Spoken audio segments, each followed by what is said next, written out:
முன்னாள் ஜனாதிபதிகளுக்குரிய ஓய்வூதியம் உட்பட வரப்பிரசாதங்களை இல்லாது செய்ததற்கு அரசு முன்னெடுக்கும் நடவடிக்கை அரசியல் பழிவாங்கல் செயல் என்று ஸ்ரீலங்கா பொதுஜன பெரமுன கட்சி விமர்சித்துள்ளது.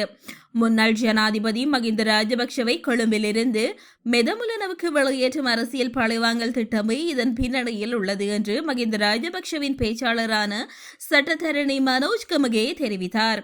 இது தொடர்பில் ஊடகங்களிடம் அவர் மேலும் கூறுகையில், நாட்டு மக்களுக்கு 1000 பிரச்சனைகள் இருக்கையில் அவற்றுக்கு தீர்வுகளை தேடாமல் முன்னாள் ஜனாதிபதிகள் மீது அரசின் கவனம் திரும்பியுள்ளது.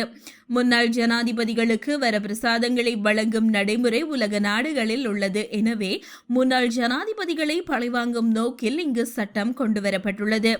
குறிப்பாக ரணில் விக்ரமசிங்க, மைத்ரிபால சிறிசேன, சந்திரிகா மற்றும் கோட்டபாய ராஜபக்ஷ ஆகியோரை இலக்கு வைத்து அல்ல முன்னாள் ஜனாதிபதி மகிந்த ராஜபக்சவை பழிவாங்கும் நோக்கில் அவரை கொழும்பில் இருந்து அகற்றி மெதமுலனவுக்கு முடக்கும் முயற்சியே இடம்பெறுகின்றது.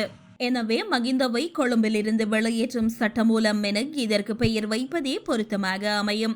இந்த சட்டம் நிறைவேற்றப்பட்டாலும் அது முன்னாள் ஜனாதிபதிகளுக்கு செல்லுபடியாகுமா என்ற கேள்வி எழும். எனவே ஜனாதிபதி அனுர உட்பட இனிவரும் ஜனாதிபதிகளுக்கு தான் அது ஏற்புடையதாக அமையும். அவ்வாறு இல்லையில் சர்வஜன வாக்கெடுப்பு உட்பட அரசமைப்பு மாற்றம் ஊடாகவே இதற்குரிய நடவடிக்கை இடம்பெற வேண்டும் என குறிப்பிட்டுள்ளார்.